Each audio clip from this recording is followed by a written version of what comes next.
Hey everyone, today we're back at the Magic Kingdom because yesterday we took one of the coolest tours at the park, and that is the Keys to the Kingdoms tour. This takes you behind the scenes of Magic Kingdom, even into the Utilidors and Backstage areas. And I thought today we'd walk around Magic Kingdom, I would go through some of the secrets of certain areas of the park, and I thought we'd also ride some attractions I did yesterday. So let's go ahead and have a great day adventure.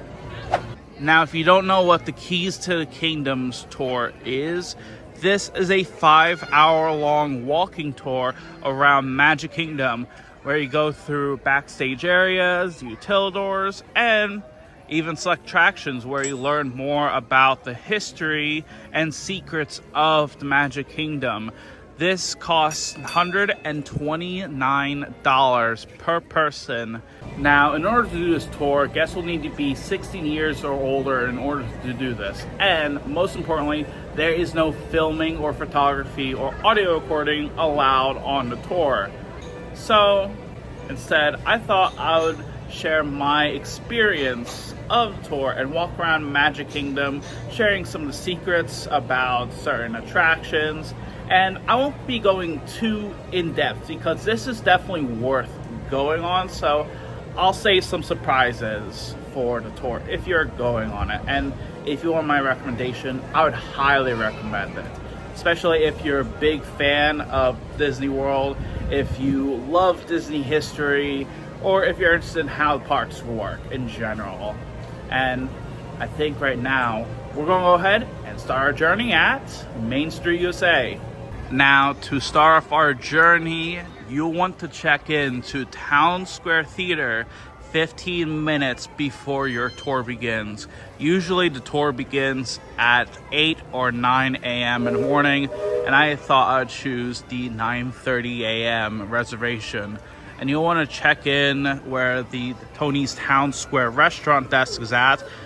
You'll get your own name tag, water bottle, audio equipment, and a menu to the select restaurant you're going to. And yesterday we went over to the Columbia Harbor House.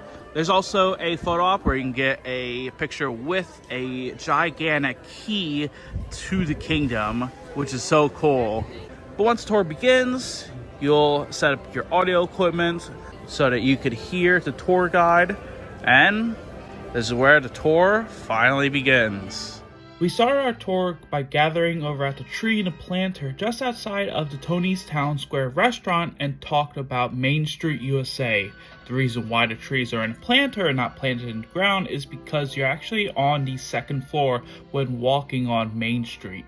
Disney World utilized the Utilidors on the first floor, which we'll get to see later in the tour and learn more about.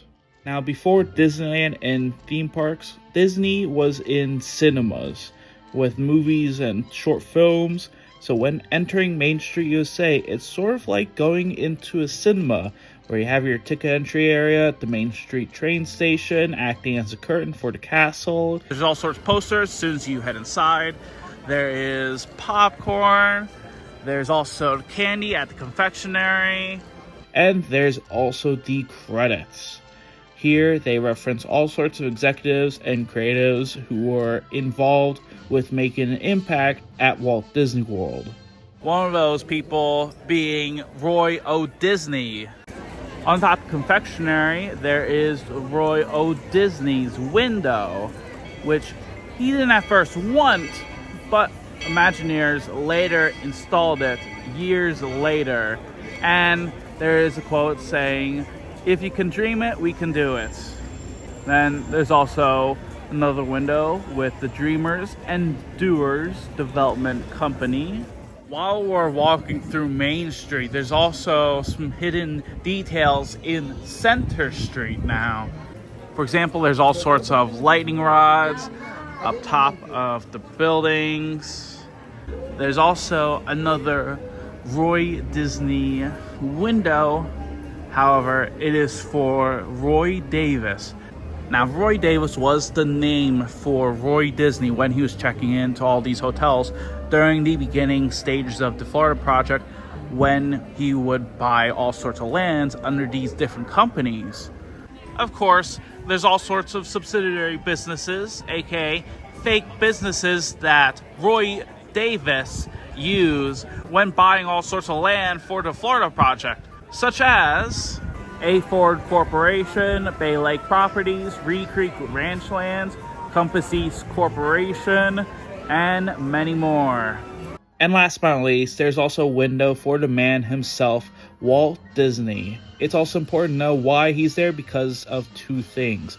One of Walt's favorite snacks is a vanilla ice cream, and his window is on top of the Plaza Ice Cream Parlor. And on top of that, too, he has a great view of the icon park, Cinderella Castle. Main Street USA also uses a little-known trick in Imagineering called forced perspective to make things seem taller. For the Main Street buildings, the first floor is 7/8 scale, while the second floor is 5/8 scale, and the third floor is half scale. Cinderella Castle also uses forced perspective with bricks to make it seem taller, where Disney wanted it to make it look big and massive, as the castle is 189 feet tall. The only reason why it's not bigger is because if they went 190 feet tall when they built it back in 1970s, then they would need to install a light. And so instead of having to put a light on top of it, they just built it a foot shorter. Another trick that Imagineers use to immerse you into the world is transitions. Of course, Disney can't fade in and out like the movies. Instead, Disney uses the landscape and architecture to slowly transition you from Main Street USA to Adventureland, for example. If you can see, Main Street USA is all nice and clean, the grass is cut, and meanwhile, we now have Adventureland, which is wild out here with all sorts of trees and landscape. Most importantly though, for our next land, we're going to be heading over to the one and only Adventureland.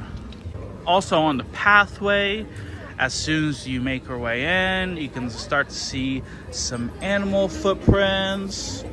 During this section of tour, we talk all about animatronics, starting with the Jungle Cruise. From what I heard, the tour would take you into the Jungle Cruise. Unfortunately, though, Jungle Cruise is closed for maintenance, so it's then instead talked about how Jungle Cruise was made. This ride was inspired by Walt Disney's nature documentary series called The True Life Adventures, taking viewers up close to animals. Back in 1955, when Walt Disney was building Disneyland, he wanted to have real animals on the Jungle Cruise. And ultimately, it was better just to use animatronics, mostly because animals would not have to stay in one location all day, the cost, and safety. When the ride first opened, though, Jungle Cruise was more realistic, serious, and informational. However, it wouldn't be until the ride would see wait times decreasing that they eventually changed the ride to be more comedic, that it would actually improve the ride. It would also be known as the first ever classic attraction at Disney that would become popular, as animatronics would be important for another attraction that would be the Enchanted Tiki Room. We talked a lot more about the Enchanted Tiki Room, which originated from Disneyland and was actually going to be a dinner show, but guess we're scared that the birds were actually real, so they didn't want to eat anything. And then weeks later, they decided to throw away the idea of a dinner show included and just make it a show where there's all sorts of animatronics and people actually thought that they were real. And this became so popular that this was actually a separate ticketed event where people paid a separate ticket for this show, and it wouldn't be until years later when this would be part of the attraction lineup. As for the East Coast version of Tiki Room, this was originally called Tropical Serenade, and they actually used the original 1971 audio, so you can definitely hear the title of Tropical Serenade when listening to the pre-show. And I thought today we would check out the Enchanted Tiki Room. When the drums begin, they'll open magically to lead you right into the Sunshine Pavilion. Is everybody ready? I can't hear you. Is everybody ready? I say, have a good show. A real tropical serenade. birds sing word and the flowers grow in the tiki tiki tiki tiki tiki room.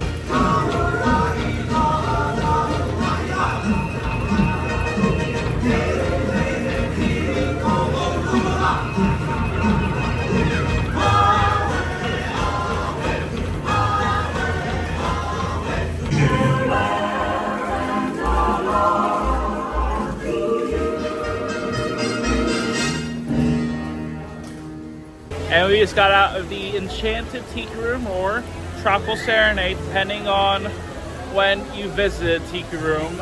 And I think it is an incredible show.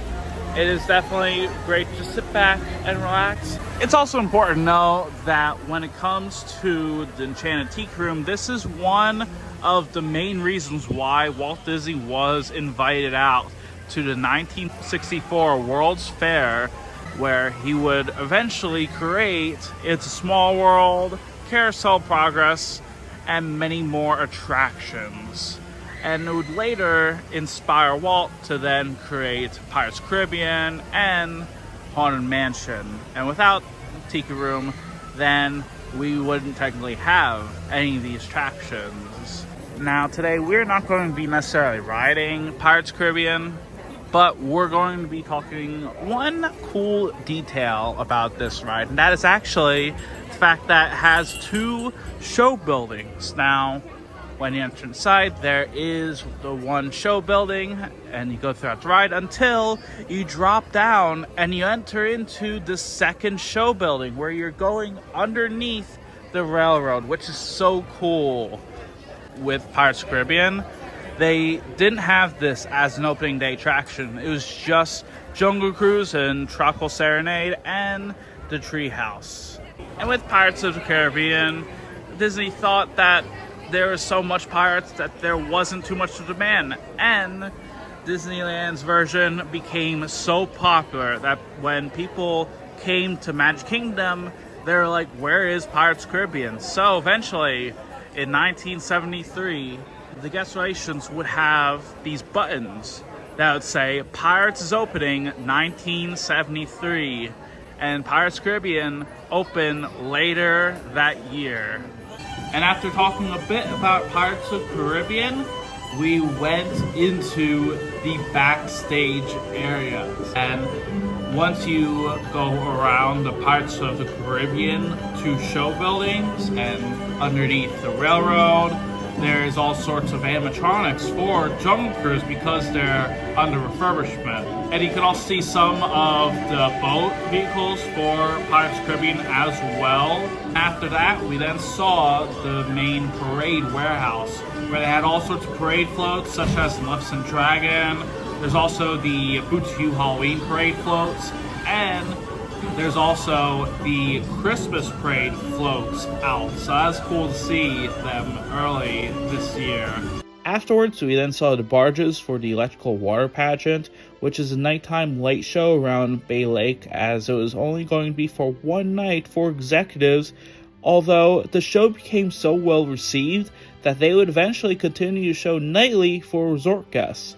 And because of its success, Disneyland would get jealous and create their very own version of the electrical water pageant with the Main Street Electrical Parade. And we headed out of the backstage area and in time for Frontierland. We talked a bit about the original plans for Frontierland, which was going to be the Thunder Mesa area.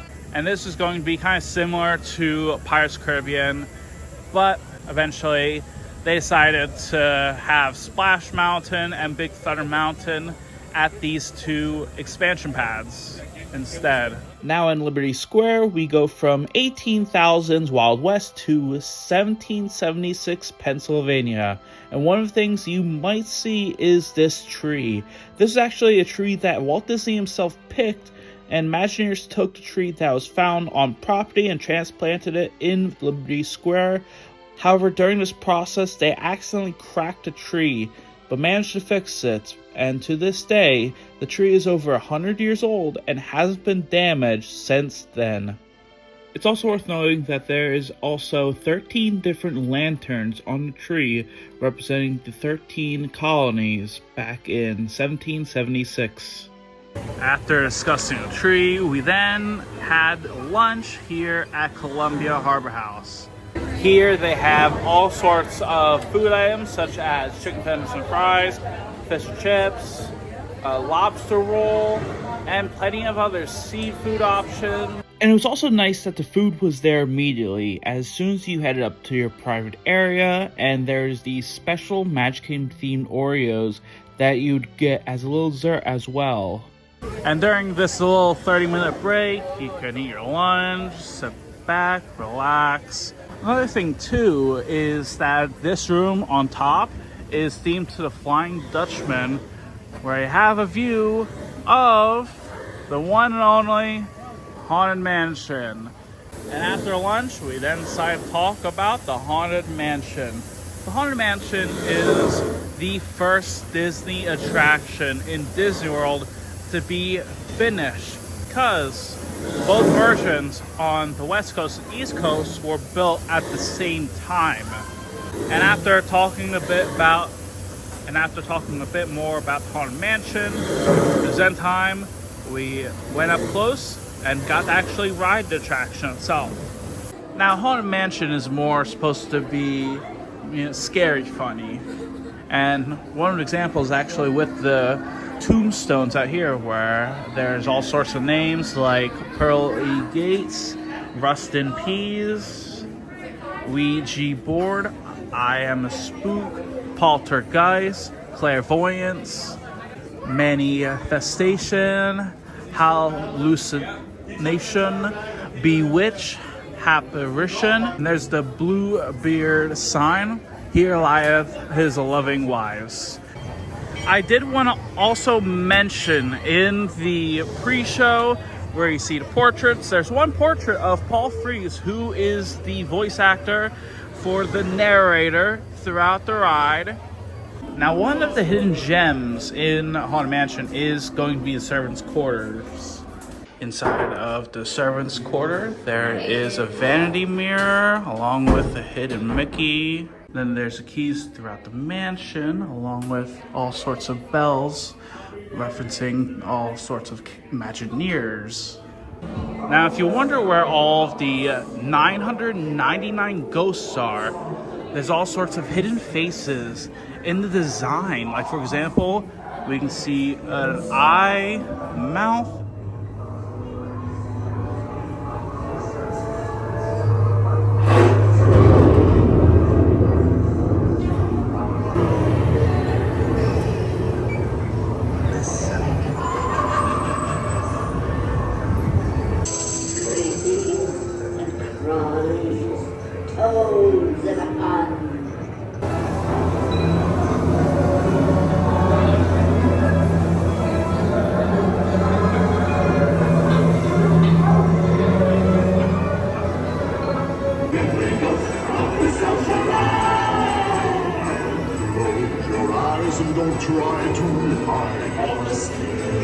Now, I feel like when it comes to Haunted Mansion, after learning a lot more about the history and some of the fun facts, Haunted Mansion is pretty cool because there's so much happening all at once. Like, for example, there's all sorts of lighting effects in the main ballroom scene, where if you wonder why there's no ghosts in the middle but on the bottom and top, that's because the lighting is above and below your doom buggy, and that's so cool. And afterwards, we're going to go ahead and talk about the main highlight of the tour, which is the Utilidors. Now let's discuss the Utilidors. The Utilidors is actually the first floor of the Magic Kingdom. This is where cast members can easily go from one place to another, depending on where they have to go. We also got to learn a bit more about Walt and Roy, from the creation of Disney Company to Walt Disney World. We eventually walked through Cinderella Castle, which, no, you can't actually take it down when there's a hurricane because the Utilidors are not big enough for the castle. So We then walked down a long pathway into Main Street, USA, and it was so cool seeing all of the different things inside of the area. Of course, if you want to kind of watch a video of the Utilidors, there is still a video from Oprah where she took a tour of the Utilidors, and it's very interesting to watch. Now, after the Utilidors, we then walked out from Market Street, and after saying our goodbyes, we eventually got our very own pin with the keys to the kingdom. And it's so cool, look at that. And now we have made it back full circle here in Main Street, USA. A huge shout out to Megan, who was an absolutely incredible cast member and tour guide here at Magic Kingdom. The tour was very fun, entertaining, and educational, with all sorts of fun facts about Disney World and even exploring some of the behind the scenes. I think that's going to be it with our adventure here at the Magic Kingdom. Let me know your thoughts. Have you ever done a Keys to King tour? And if so, let me know your experiences and your thoughts in the comments down below. If you want to help support the channel, make sure you subscribe, like the video, and follow for more. As always, until next time, thank you very much for watching, and I hope you have a great day.